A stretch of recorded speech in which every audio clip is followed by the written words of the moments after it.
and welcome to our 5th episode of Frasier Fridays, where all the salads are tossed and all the eggs are scrambled. Today, we're looking at episode number 5. Here's Looking at You. It originally aired October 14th, 1993. This episode marks 1 month since the release of the pilot and a drop of another 300,000 viewers from the prior episode, to 23.9 million. This is by far the smallest drop yet, and is a sign the show is starting to settle into its regular audience for the season. By contrast, Seinfeld went up by 300,000 viewers this evening, hitting the same rating as it did in its 3rd episode. This is really a testament to how much of a ratings juggernaut Seinfeld was at this point in time. An interesting thing about Seinfeld is, it rarely changed directors. With only 4 exceptions, Tom Sharones directed every episode of the first 5 seasons before leaving the show, and starting with the 6th season, Andy Ackerman directed every episode of the last 4 seasons except for 2. Ackerman's directorial debut was a season 6 episode of Cheers. He directed on and off on there until 1991, when he became the primary director for seasons 3 and 4 of Wings. He directed this episode of Frasier, and will direct another 7 episodes across the first 2 seasons. Following his lengthy stay on Seinfeld, he became the primary director for the first 5 seasons of Ted Danson's show Becker, followed by directing the vast majority of the Julia Louis-Dreyfus series, The New Adventures of Old Christine, which apparently just had a Christmas special come out on July 1st of 2023. Since then, he's directed for some shows here and there, but nothing that lasted for more than 2 seasons.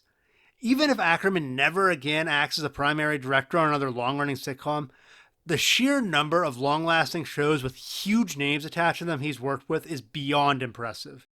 He's now moved up onto the list of television directors I'll personally be keeping an eye out for, joining the likes of Mike Judge, Greg Daniels, and Brian Fuller. On writing duties with Ackerman this episode is Brad Hall. This is the only episode of the series Hall will write, and I find him an odd choice for a script, given his past writing credits. Before this episode, the main item on Hall's resume was that of the regular writer for the 1991 and 1993 dramedy Brooklyn Bridge. This is a show I'm not at all familiar with, and doesn't sound like one I'm really interested in watching. It is the story of a 14-year-old Jewish boy growing up in 1950s Brooklyn. Despite being critically acclaimed and raking in 22 Emmy nominations, it was CBS's 4th lowest rated show during its debut season, and the lowest rated show to be renewed. Considering 5 other shows were canceled with better ratings, I suspect the critical praise is the only reason it pulled a 2nd season. After Hall wrote this episode of Frasier, he successfully pitched and ran a 2-season comedy called The Single Guy for NBC. After that ended, he's done a bit of acting and writing here and there, with nothing too major of note except voicing Grasshopper in A Bug's Life, which I didn't realize just how star-studded of a film that was. And, interestingly enough, this is the first major acting role for Hayden Panettiere. Save the cheerleader, save the world. My prediction last week turned out to be correct. We've got the yellow elevator again for the intro art. I'm guessing that means we'll do the lights all over Seattle next week, and return to the blinking red dot the following. This episode opens with our guest caller scene. We return to a movie star guest caller here with Jeff Daniels, who plays a man with poor grammar that's worried about his elderly mother's well-being. I'm sure you can already see how this relates to Frasier. Daniels is probably best known for playing 2 different characters named Harry, both from 1994. The first is in Speed, and the second is in Dumb and Dumber. Daniels has done a ton of movies. Out of the ones I've seen, I'd recommend both The Martian and Arachnophobia. We also have another Michael Connelly connection here, with Daniels playing the role of Newen in the film version of Bloodwork. I haven't seen this adaptation, but the book is one of the middle-tier Connelly books, which means it's still a really solid mystery thriller. And I'm really interested to watch it now, just to see how Daniel performs in this role. Interestingly, this isn't the only time the name Newen is going to come up in connection to this episode. Kathleen Newen guest stars in this episode as well as Maurice's Aunt Patrice. At this time, Newen was best known for her role in the Dallas spinoff Knots Landing, where she played the character of Claudia Whitaker for 67 episodes. Following this, she became a soap opera star, with recurring roles in Passions, Sunset Beach, and the extremely long-running All My Children. Personally, I've never really watched soap operas, as it seems like a lot of television to keep up with. But I find it impressive they can make plot lines last for sometimes decades, put out content day after day, and it's cool to see an actress from this part of the acting world guest spot here. Daniel's guest call serves as the inciting incident for our episode. Frasier decides Martin needs a hobby and gets him a telescope. There's not any goofs worth mentioning in this episode, but I guess this could arguably be considered one. In the first episode, we see a different telescope in Frasier's apartment. Following the pilot episode, all signs of the telescope have disappeared from the background of Frasier's apartment. I was hoping to find some facts about the two different telescopes, but that's something I haven't had much luck with. What I can tell you is one from the pilot episode is white and appears to be telescoping, while the new one is brass and non-telescoping. This episode then dives into what I initially thought might be a Rear Window style story, but instead ended up being a surprisingly sweet romantic episode. This is the first episode of the series, where the titular doctor acts as supporting cast, letting Martin and Daphne shine in this episode. With Martin and Daphne getting so much screen time this outing, we hardly get to see any of Roz. She is relegated only to the guest caller scene, where we get another line about her mother, whom we previously saw her sharing very personal details with.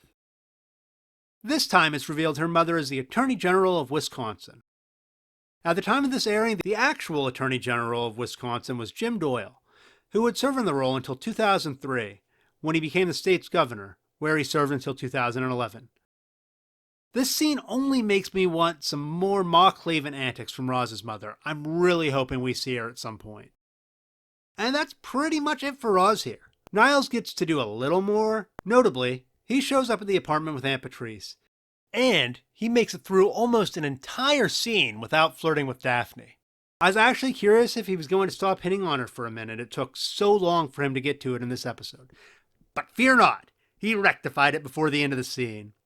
The other scene with Niles is in our coffee shop, where he and Frasier talk about their dad's love life, and Niles shares a delightful story about a prank he once played, which involves switching labels on a wine bottle in his wine club. The wine he gave the leader of his club was a Forcus Dupree, a wine you can pick up for in the range of $15 to $30 a bottle. The wine his president thought he was drinking was a Chateau Petrus. The Chateau Petrus is renowned as one of the most expensive wines in the world. They're made on a small 28-acre vineyard in Bordeaux, France. The winery has been around since 1837.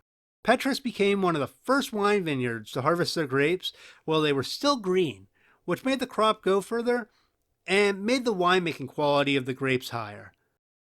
Among wine critics, the vintages from 1921, 1929, 1947, 1961, 1989, and 1990 are considered the best. Brand new bottles sell for around $6,000 today. A few of the years that are considered lesser can be found for $1,600 to $2,000 a bottle, while some of the World War II era bottles reach prices around $30,000. I know the Crane brothers live a life of class and wealth, but coming from a background where I fit in more with the Cheers crowd than the Cranes, I can't help but be amazed at their cultural touchstones.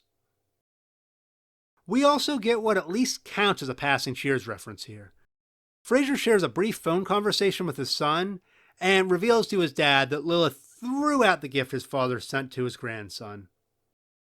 I know Frederick and Lilith will show up at some point in the series, and this conversation just served to make me more eager for their eventual arrival. The coda scene. We have another great Eddie joke on the coda scene here. It still involves him staring, but it was a nice change of pace from his usual staring jokes. Also, I just want to say how impressed I am with Eddie and his trainers. Getting a dog to stay still like that on such a small surface can't be easy. My dogs barely want to sit still in the back seat of a car, and there's plenty of room for them there. The ties. For the second time in the series, Frasier has more ties than Niles in this episode. The last time this happened was in the second episode, when Niles was only in one scene, so he only had one tie. This time, Niles again only has one tie, but he wears it in multiple scenes. It is a bright red tie with a white blade design on it. Frasier's first tie in this episode is extremely similar to the one he wore at the end of the last episode. I think it's slightly darker, and the design looks a little more cluttered. His second tie is mostly muted colors and makes me think of Thanksgiving. The MVP for ties this episode is Martin, sporting his first tie of the series. I'm not expecting to see much more of this, but it was a nice surprise. This brings us up to a total of 22 different ties worn on the show thus far, 21 of which have been worn between the two Crane brothers. That's an average of 2.1 ties per show. Isn't that also how many babies you need per couple to sustain the population?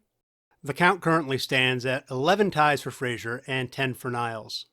At 5 episodes in, we have the first episode of the series I would say isn't a Frasier-centric one. The emotional heart of this episode is entirely Daphne and Martin. I was thrilled with how well Daphne understood what Martin really needed to hear. Well, ironically, his psychiatrist sons were looking at a completely wrong angle. And I thought the entire romantic angle was shockingly sugar-sweet. I look forward to seeing Irene in the future and more great character development for Daphne and Martin. Find yourself a room with a view of a television and settle in for this 7.5 out of 10 episode of Frasier.